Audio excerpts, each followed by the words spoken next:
Namaste, aloha, my name is Janapati Das, and welcome to the Bhagavad Gita as it is class. Please accept my respects, everyone.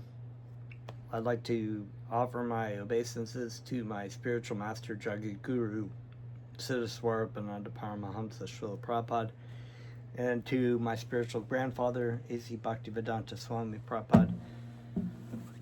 We will chant some before we start our class, so please join along.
Mo Siddha Swarupananda Paramahamsa Namine Gorakaruna Swarupaya Radhakrishna Prasthayate. Om Namo Bhagavate Vasudevaya. So, we are at the 18th chapter of the Bhagavad Gita. Is titled Conclusion, the Perfection of Renunciation. Text 1. Arjuna Uvacha Sanyasyasha Mahabaho Tattvam Ichami Veditum Tyagasya Chaharishikesha Platak Keshini Shudana. Arjuna Uvacha. Arjuna said, Sanyashaya, renunciation, Mahabaho, O mighty armed one, Tattva, truth, Ichami, I wish, Veditum, to understand. So the word Veda is to know. So to understand is Veditum. Tyagasya, of renunciation. Tyago is renunciation. Cha, also, Hrishikesh, O master of the senses. Priktak, differently. Keshi Nishudana, O killer of the Keshi demon. Translation, text 1. Arjuna said, O mighty armed one, I wish to understand the purpose of renunciation, Tyaga, and of the renounced order of life, Sannyas. O killer of the Keshi demon, Hrishikesh.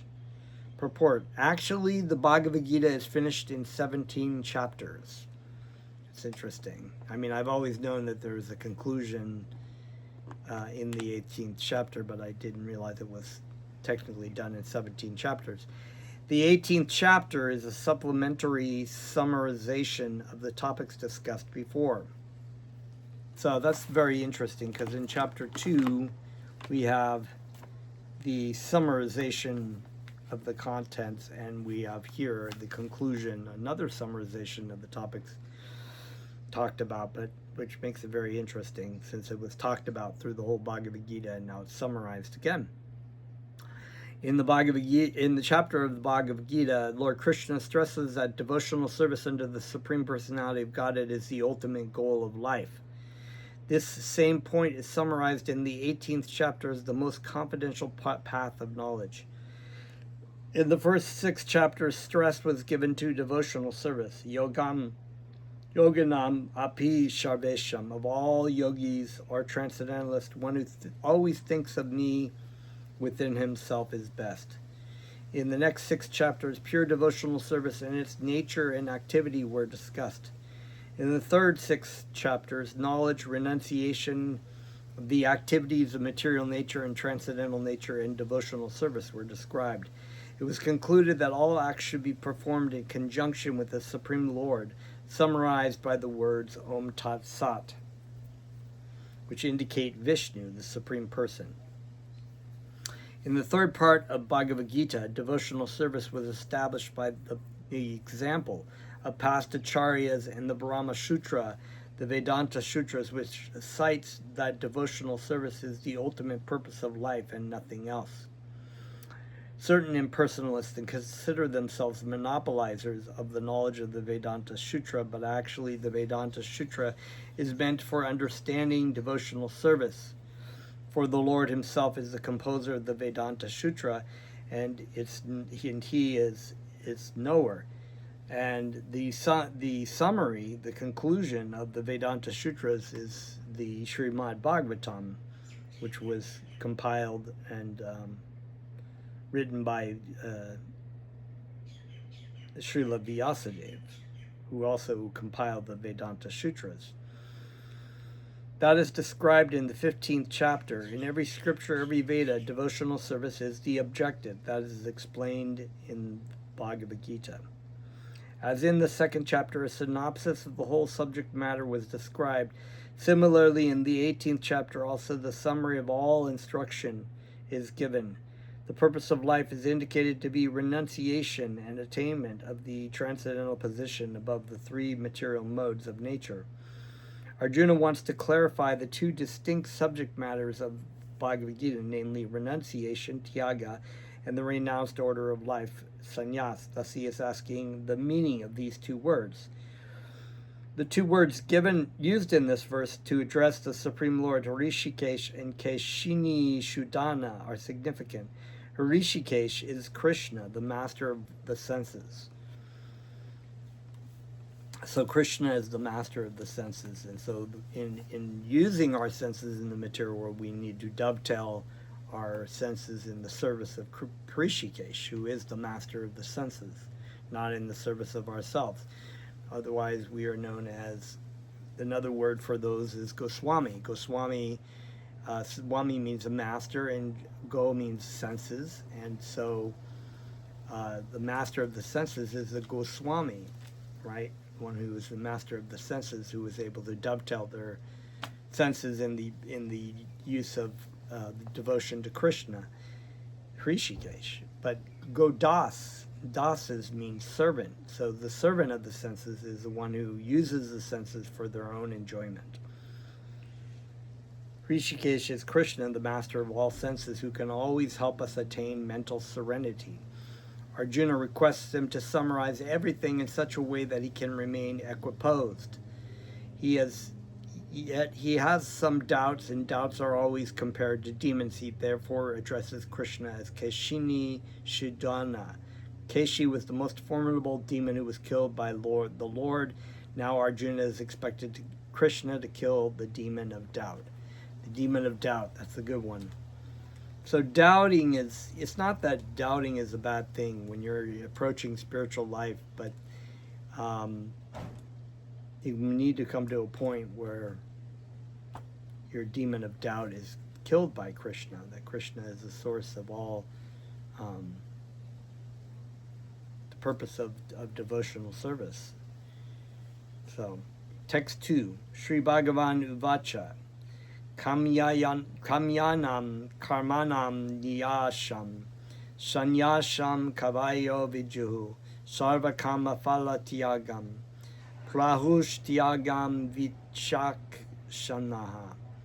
Sri Bhagavan Uvacha, the Supreme Personality of Godhead, said, Kamyanam, with desire, karmanam, activities, niyasham, renunciation, sanyasham, renounced order of life, kavaya, the learned, vidu, no, sarva, all, karma, activities, phala, of results, tyagam, renunciation, prahu, call, tyagam, renunciation, vichakshanaha, the experienced. The Supreme Lord said, to give up the results of all activities is called renunciation, tyaga, by the wise, and that state is called the renounced order of life, sannyasi, by great learned men. So the activity of giving up the results of your activities, your fruit of desires, and what is called tyaga, but one who has done that is a sannyasi. But there's a deeper meaning to that, because Arjuna was thinking, in the beginning of the Bhagavad Gita, I'm going to go off and be, a sannyasi, or be a yogi, and go off and not do my duty to fight in this battle, but to do what I think is right, not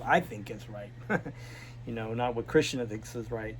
And that's what real renunciation means. I'm trying to give it up, but Krishna was making very clear that because of your tendencies, you'll have to accrue karma through your so-called perception of renunciation as a so-called yogi. But if a real yogi is the one who picks up the sword and fights, in his case, he was a kshatriya. So to be a yogi means to dovetail your will with the Supreme and do your duty accordingly to what your work is, in this life. So, and that's the true sannyasi, is a person who's completely dovetailed their will in love with Krishna. So Lord Jesus Christ was a sannyasi because he had completely dovetailed his will. He was a renunciate. He practiced tyaga by giving up the activities of his desires to do the will of Krishna. So Performance of activities for results has to be given up. This is the instruction of Bhagavad Gita. But activities leading to advanced spiritual knowledge are not to be given up. This will be made clear in the next verse. There are many prescriptions of methods for performing sacrifice for some particular purpose in the Vedic literatures. There are certain sacrifices to perform to attain a good sun or to attain elevation to the higher planets, but sacrifices prompted by desires should be stopped. However, sacrifice for the purification of one's heart or for advancement in the spiritual science should not be given up. And so the sacrifice of this day and age in Kali Yuga is the Sankirtan Yajna. Yajna means to sacrifice, and Krishna is the source of all sacrifices, and he came as Lord Chaitanya Mahaprabhu 500 years ago with the sacrifice of the age, the Sankirtan, hearing and chanting of Krishna's names as a prime sacrifice that helps everyone and purifies your heart, and it purifies the hearts of others, and helps people advance spiritually. So, text 3, Tyajam doshavad iti eke karma prahur manishinaha yajna dana tapa karma na tyajyam iti chapare. Tyajyam must be given up. Doshavat, as an evil. So we have that tyaj, which is that renunciation, right? We have tyaga, it's the act of renouncing things, but we have these varieties of words that have to do with renunciation, must be given up, tyajam. Iti, thus, eke, one group, eke means one, karma, work, prahu, said, manishinaha, of great thinkers, mani, the mind, right? Great thinkers, yajna, sacrifice, dana, charity, tapaha, penance, karma, work, na, never, tyajyam, is to be given up, iti, thus, cha, certainly, apare, others. Translation, text 3. Some learned men declare that all kinds of fruitive activities should be given up, but there are yet other sages who maintain that acts of sacrifice, charity, and penance should never be abandoned. There are many so this is a purport by Bhaktivedanta Swami Prabhupada. There are many activities in the Vedic literatures which are subjects of contention. For instance, it is said that an animal can be killed in sacrifice, yet some maintain animal killing is completely abominable. Although animal killing in a sacrifice is recommended in the Vedic literature, the animal is not considered to be killed. So this is a type of sacrifice that is no longer done in Kali Yuga, where they would kill an old, the Brahmanas would sacrifice an old animal to rejuvenate the living entity's body and give them a new body, and it was considered a merit. Sometimes kings would offer a horse sacrifice, but you don't do that. You don't do that. That's what the progress of Kali Yuga has done. Sacrifice is to give a new life to the animal. Sometimes the animal is given a new animal life after being killed in the sacrifice, and sometimes the animal is promoted immediately to the human form of life. But there are different opinions among the sages. Some say that animal killing should always be avoided, and others say that for a specific sacrifice it is good. All these different opinions on sacrificial activities are now being clarified by the Lord himself. Okay, so there we go. More in detail from Krishna. Here we go. Nishchayam shru me tatra tyage barat satama tyago hi purusha vyagra tri vijaha samprakirtitaha.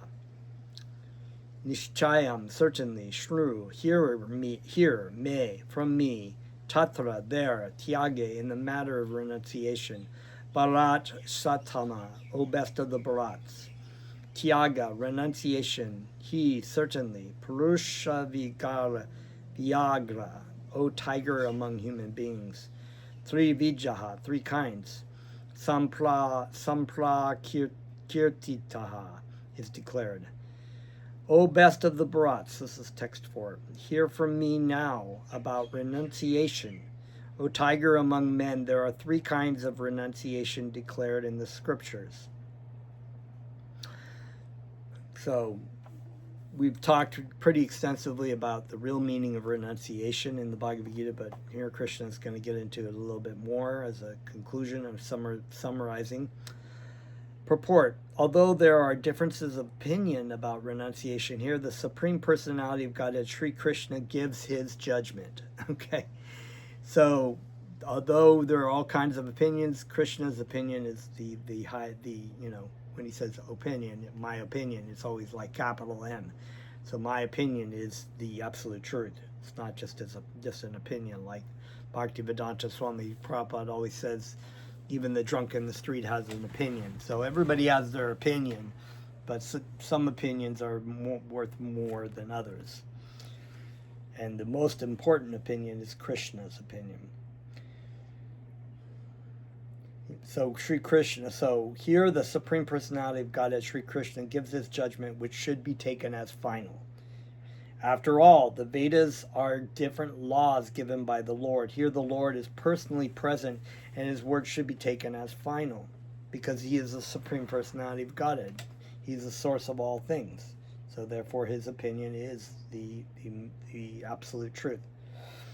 The Lord says that the process of renunciation should be considered in terms of modes of material nature in which they are performed. So in the last few chapters, we've talked about things in the mode of goodness, passion, and ignorance, and sacrifices, charities, and it's been known that there are all these sacrifices, there's all these rules and regulations, and they happen to be in different particular modes of material nature to address and deal with the consciousness of the people that are following them.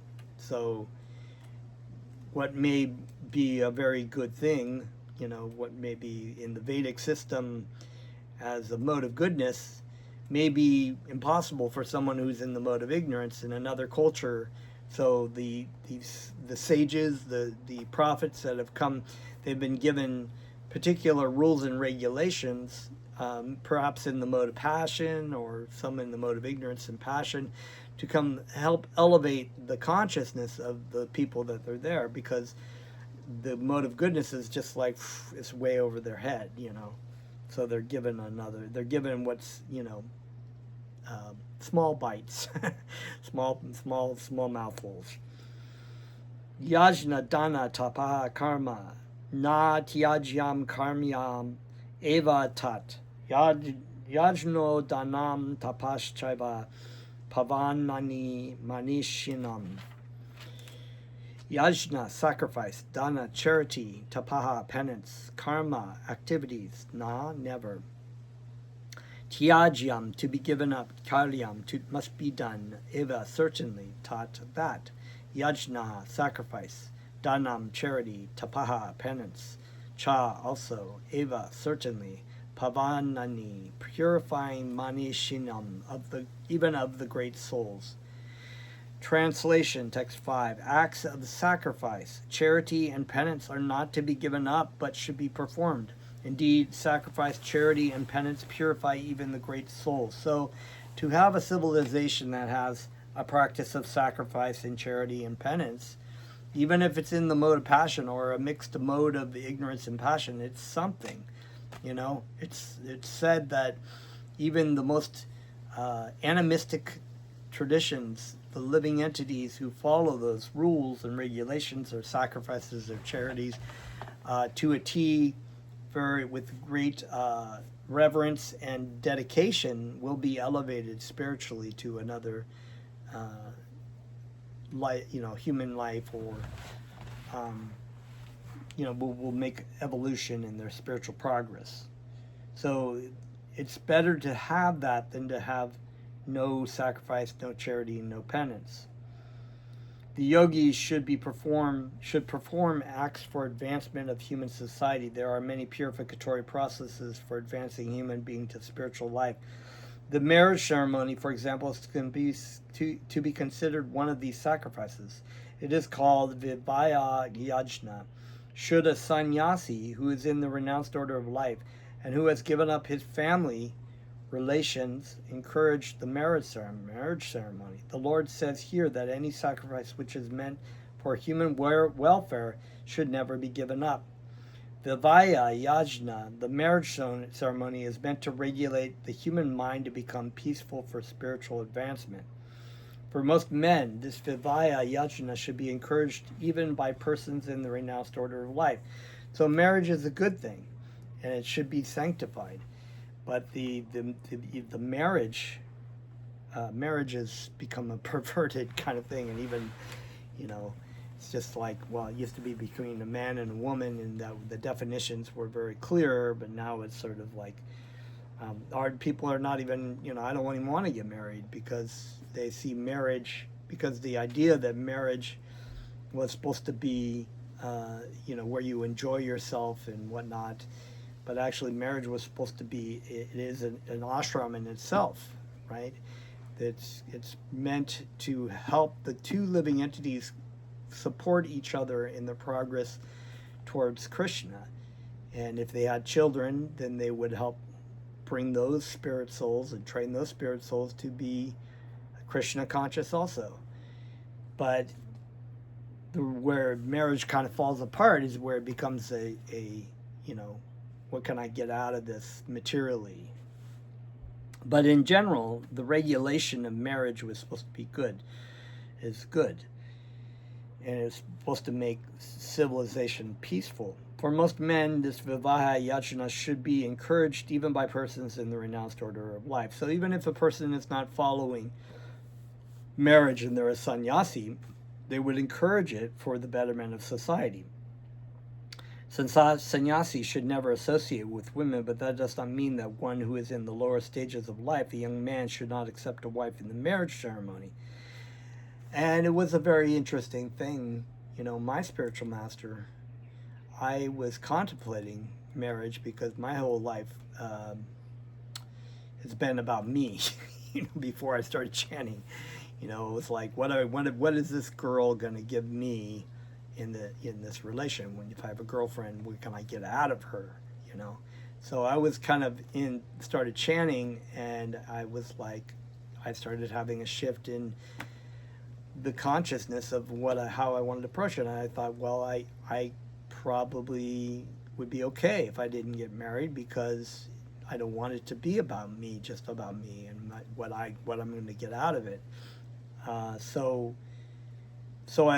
But when I, met my wife, who was not my wife at the time, but and there was some interest in betrothal. I had to pray on it, because I wasn't really like, oh yeah, I'm gonna get married, so I'm gonna have a good old time, I was like, well, this is a very serious thing. It's gonna be spiritual, and so I prayed on it, and I prayed to my spiritual master that I could get into Krishna, that I could hear in the Lord in my heart what the right thing for me to do was.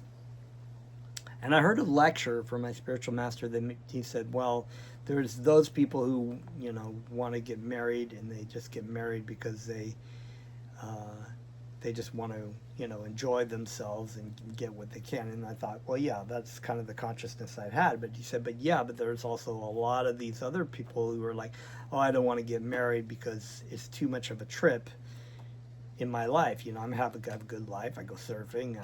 These things. I don't, if I want to have a girlfriend here and there, that's fine, but I don't want to dedicate my life to. And I thought, well, that's really interesting. That really put into perspective the idea that marriage is, but if you're going to enter marriage, whatever you do, you should be serious about your relationship with Krishna, and your spiritual life is sacred. It's very precious. So if you do get married, it should not be about you, but also you should not want to help another person in their life spiritually evolve, in your potential children or whatever, because you're on your own kind of materialistic trip about being single. So I thought, well, that was kind of like the icebreaker for me. It was like that was what Krishna was telling me. So I did, of course, get married, and we've been married 20 years. Um, so, okay, so all prescribed sacrifices are meant for achieving the Supreme Lord.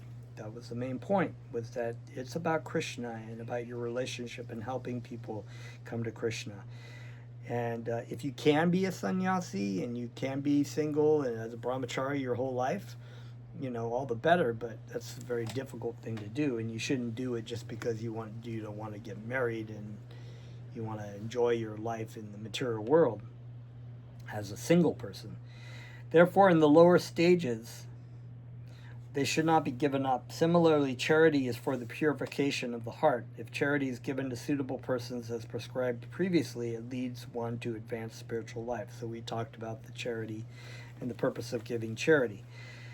Always in the mode of goodness. Text 6. Etani api tu karmani sangam tiyaktva falani cha kartya Vyaniti me parta nishchitam matam utamam. Etani, all this, api, certainly, tu, must, karmani, activities, sangam, association, tyaktva, renouncing, falani, results, cha, also, kartva yani, as duty, iti, thus, me, my, parta, osanaprita, nishchitam, definite, matam, opinion, utama, the best. Translation, text 6. All these activities should be performed without any expectation of result. We've come across that before, doing the sacrifices just for the sake of, and this is what Krishna was telling Arjuna, just surrender unto me, fight for me without the attachment to whether you're going to win or lose. They should be performed as a matter of duty. Osanaprita, that is my final opinion. And here we have my final opinion, and my is capitalized. Bhaktivedanta has capitalized it, because the final opinion of Krishna is the absolute truth. So what's he saying? He's saying that everybody has a propensity, everybody has a duty to do. You don't have to perform another person's duty if it's not in your propensities.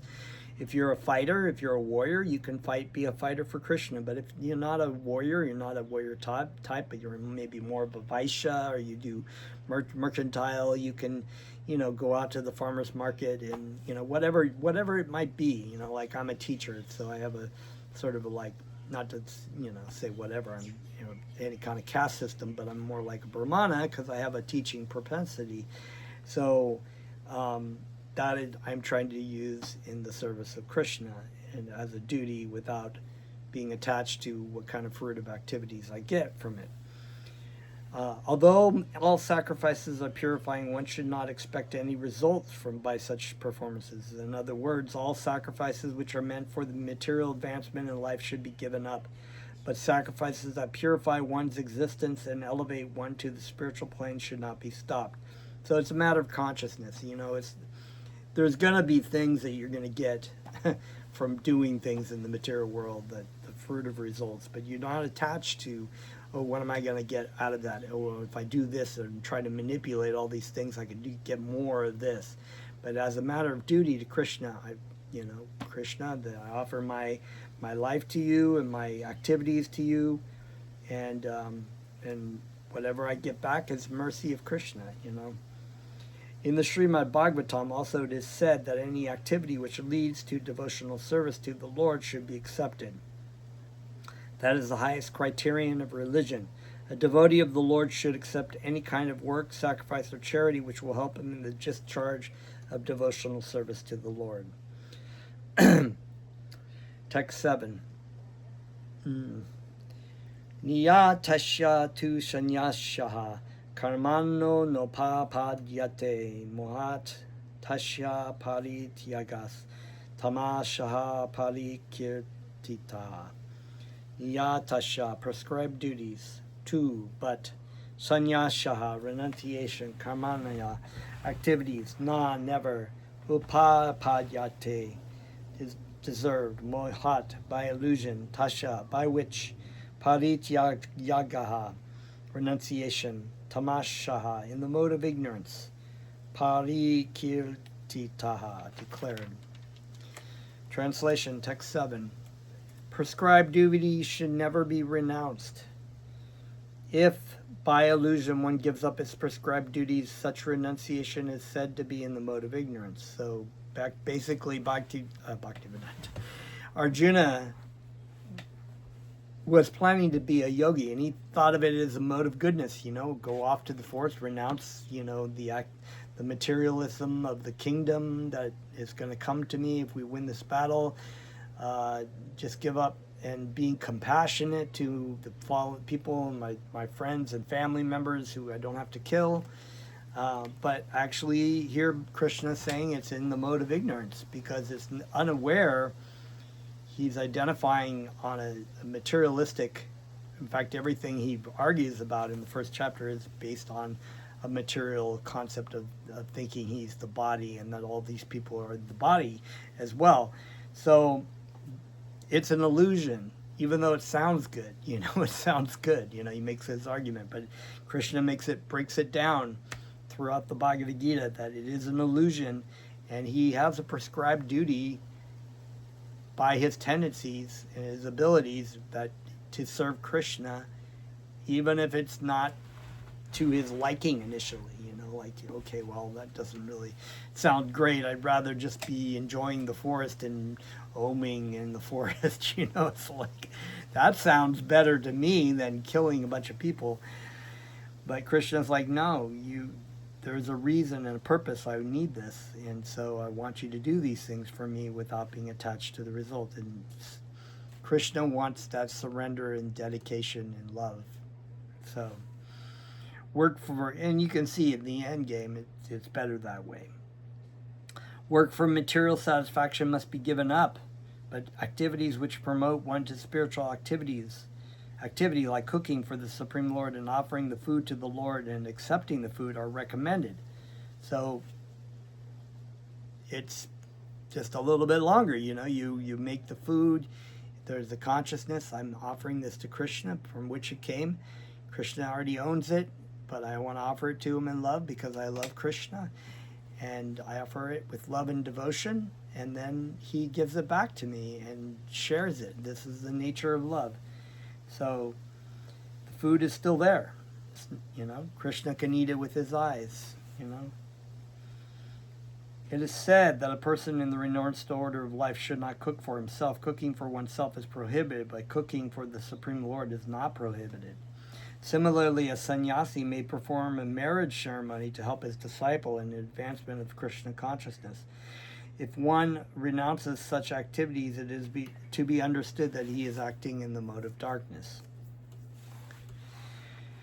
Text 8. Dukyam iti eva yat karma kaya klesha bayat yajet sa kritva laja shantyagam naiva tyaga phalam labyat.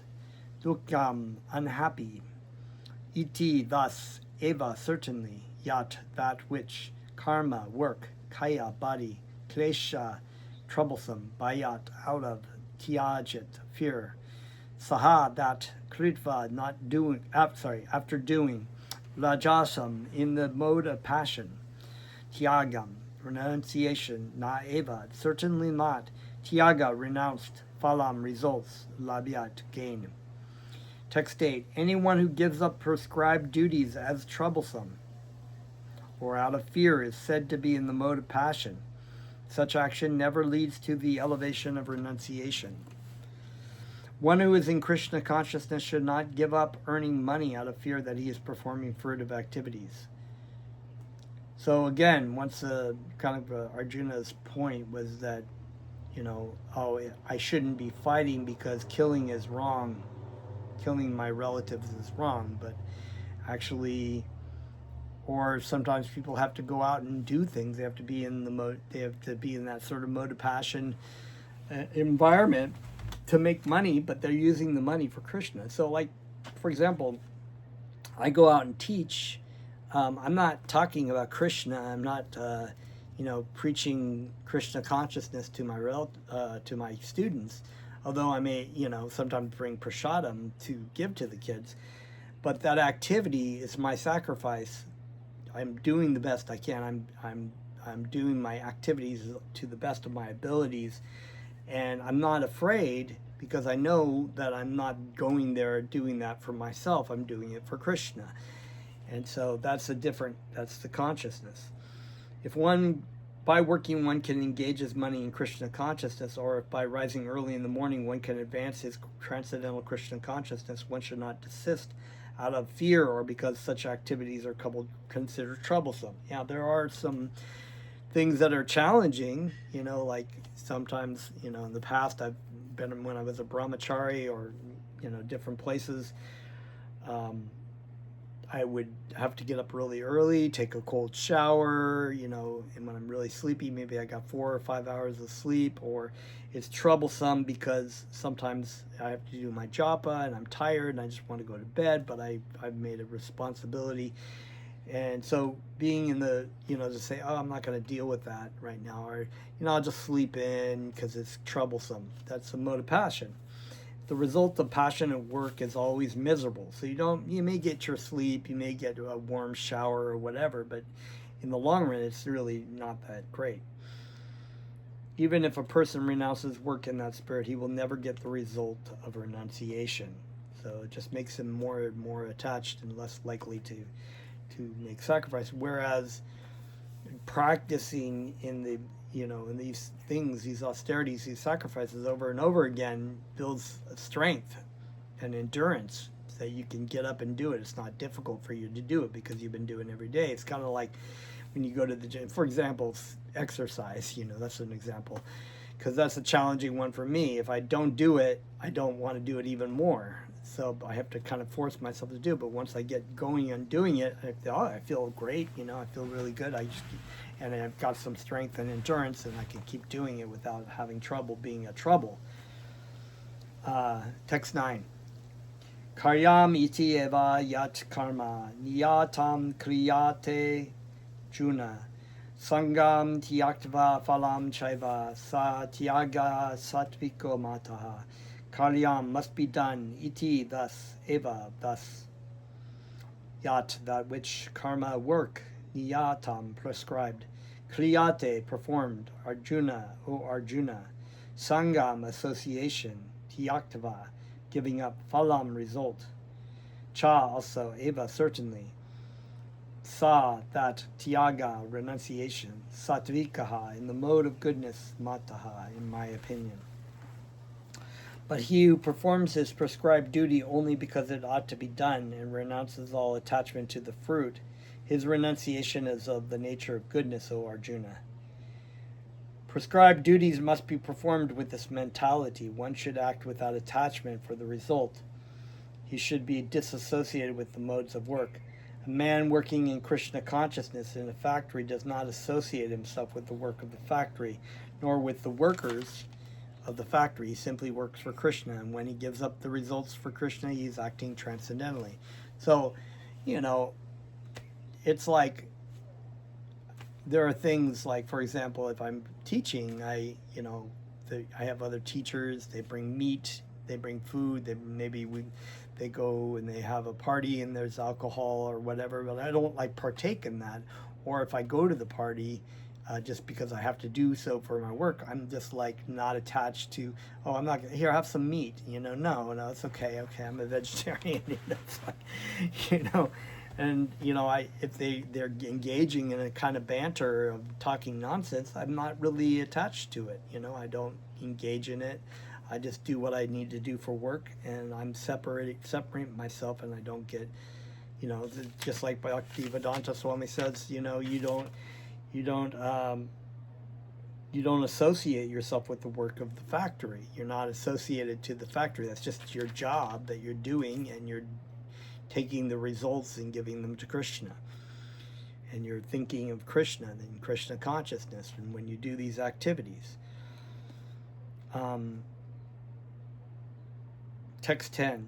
Na deveshti akushalam karma kushale nanu shajate tyagi tattva samavishto medhavi chinna samshayaha. Na never devesti hates akshulam inauspicious karma work kushale inauspicious. Na nor anu shajate becomes attached. Tyagi the renouncer. Sattva goodness. Samavishtaha absorbed in. Medavi intelligent. Chinna cut up. Samsayaha all doubts.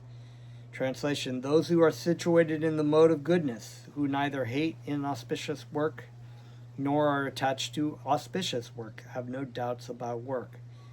So in the mode of goodness, it's neither, oh, this is or oh, this is really wonderful. It's just like, this is what you do. This is my work, and if it's service for Krishna, I'm happy to have it, but I'm not attached to the happiness or distress involved in all that. So it is said in Bhagavad Gita that one can never give up work at any time. Therefore, he who works for Krishna and does not enjoy the fruit of results, who offers everything to Krishna, is actually a renouncer. And this is what Krishna was telling Arjuna. Just fight for me.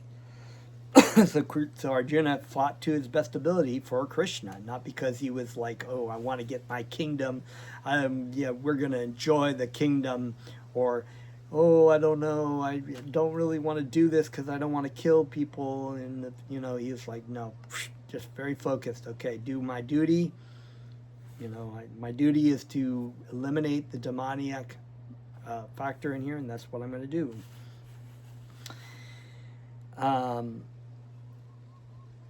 There are many members of the International Society for Krishna Consciousness who work very hard in their office or in the factory or some other place, and whatever they earn, they give to the society.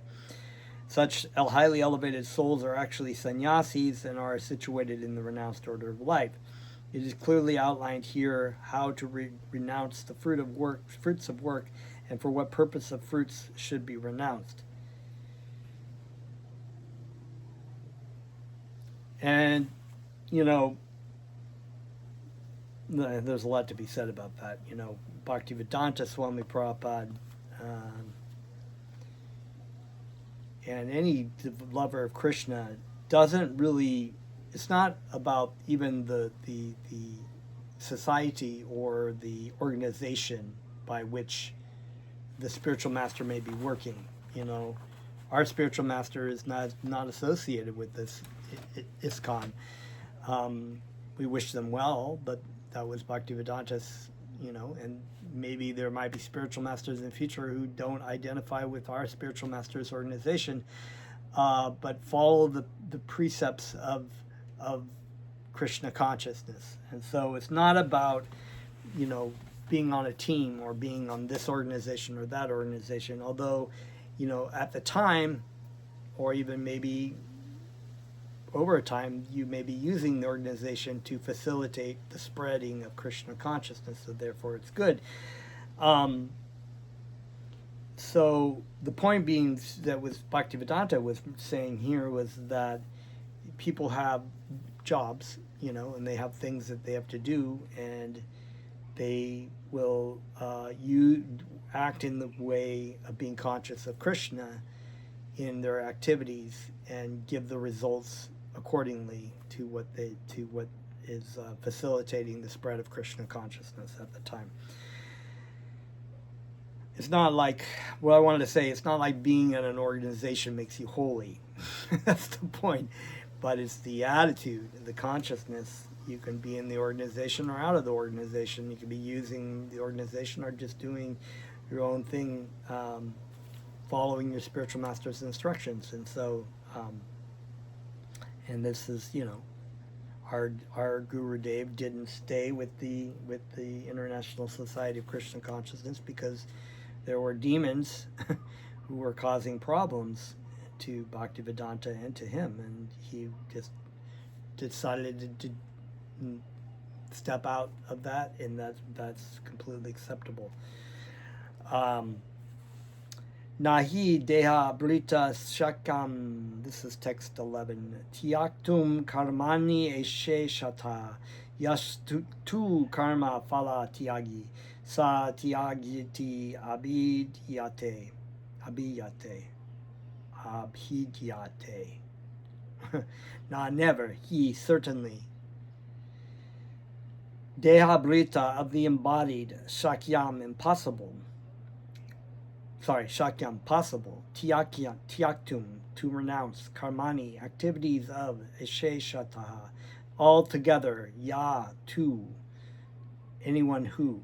Karma work. Phala result. Tyagi renouncer.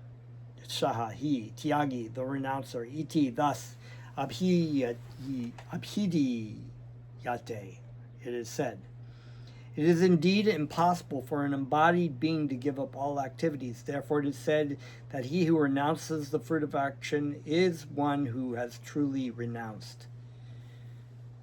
So, being said that because we're living entities, eternally living entities, we have to act. We're not like Buddhists or something where we think there is no self and there is no, you must have no action and just, but the act of is still an action. He's still present. We're still observing things. We're still doing things. So the idea is to be action in Krishna consciousness, that we're doing things in Krishna consciousness and not in Mayadevi consciousness. A person in Krishna consciousness acting in knowledge of his relationship with Krishna is always liberated. Therefore, he does not have to enjoy or suffer the results of his acts after death. So he's not making karmic reactions, right? He's acting in the service of Krishna.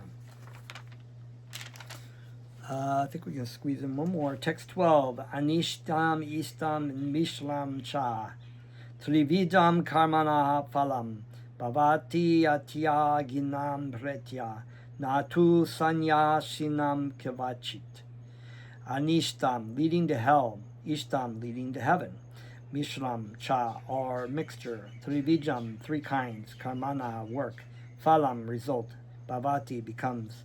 Atyajinam, of the renouncer. Precha, after death. Natu, but not. Sanyashinam, of the renounced order. Kavachit, at any time. Translation, text 12. For one who is not renounced, the threefold fruits of action, desirable, undesirable, and mixed, accrue after death. But those who are in the renounced order of life have no such results to suffer or enjoy. Purport.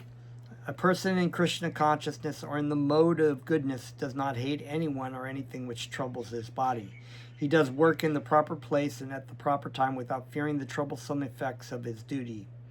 Such a person situated in transcendence should be understood to be most intelligent and beyond all doubts in his activities. So we will leave off there. That was a good start. Yeah, so this is going to be a big chapter. I think there's 68 shlokas. So, and we're already past text 12, shloka 12. Thank you very much. We'll see you next time. Namaste.